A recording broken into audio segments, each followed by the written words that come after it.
அந்நிய செலாவணி மோசடி வழக்கில் டிடிவி தினகரனை ஜூன் 8ஆம் தேதி ஆஜர்படுத்த சென்னை எழும்பூர் நீதிமன்றம் உத்தரவிட்டிருக்கிறது. இது தொடர்பான கூடுதல் விவரங்களை செய்தியாளர் சுப்பிரமணி தருகிறார். அவரோடு பேசலாம். சுப்பிரமணி, டிடிவி தினகரன் மீதான அந்நிய செலாவணி மோசடி வழக்கில் எழும்பூர் நீதிமன்றம் இன்று பிறப்பித்த உத்தரவு என்ன?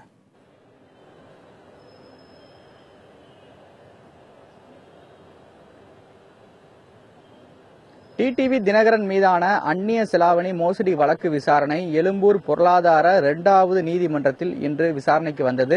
இந்த வழக்கை விசாரித்த மேஜிஸ்ட்ரேட் மலர்மதி அடுத்த மாதம் 8ஆம் தேதி டிடிவி தினகரனை எழும்பூர் நீதிமன்றத்தில் விசாரணைக்காக ஆஜர்படுத்த வேண்டும் என்ற உத்தரவை பிறப்பித்திருக்கிறார்கள். அந்நிய செலாவணி மோசடி தொடர்பான 2 வழக்குகள் இன்று விசாரணைக்கு வந்திருந்தது எழும்பூர் நீதிமன்றத்திற்கு. அந்த 2 வழக்குகள் தொடர்பாக அடுத்த மாதம் 8ஆம் தேதி டிடிவி தினகரனை எழும்பூர் நீதிமன்றத்தில் ஆஜர்படுத்த வேண்டும் என்ற உத்தரவை மேஜிஸ்ட்ரேட் பிறப்பித்திருக்கிறார். அதே போல வாரண்ட் பிறப்பித்திருக்கிறார். டெல்லி தீகார் சிறையில் இருக்கக்கூடிய அவருக்கு தீகார் சிறைத்துறைக்கு இங்கிருந்து வாரண்ட் அனுப்பப்பட்டிருக்கிறது. அதே போல அமலாக்கத்துறையினர் தொடரப்பட்ட இந்த வழக்கு தொடர்பான அனைத்து விவரங்களும் அன்று தரப்பட வேண்டும் என்ற உத்தரவும் பிறப்பித்திருக்கிறார். அதே போல அமலாக்கத்துறையினர் விசாரணை அதிகாரி என்று சொல்லப்படக்கூடிய உதவி இயக்குனர் சாதிக் முகமது இந்த வழக்கு விசாரணைக்காக இன்று நீதிமன்றத்தில் ஆஜராகியிருந்தார்.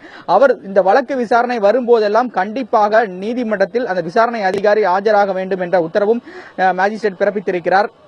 குறிப்பாக இந்த 2 அந்நிய செலாவணி மோசடி வழக்குகள் தொடர்பான அனைத்து விவரங்களும் தாக்கல் செய்யப்பட்டிருக்கிறது ஏற்கனவே. இந்த நிலையில் அவர் டெல்லியில் எதற்காக டிடிவி தினகரன் கைது செய்யப்பட்டிருந்தார், அதனுடைய அனைத்து விவரங்களும் தாக்கல் செய்ய வேண்டும் என்று கடந்த முறை மேஜிஸ்ட்ரேட் உத்தரவிட்டிருந்தார். அதன் அடிப்படையில் இன்று அமலாக்கத்துறை தரப்பு வழக்கறிஞர் இன்று அனைத்து விவரங்களையும் தாக்கல் செய்தார். அதன் தொடர்ச்சியாக வாரண்ட் பிறப்பித்து மேஜிஸ்ட்ரேட் உத்தரவிட்டிருக்கிறார்.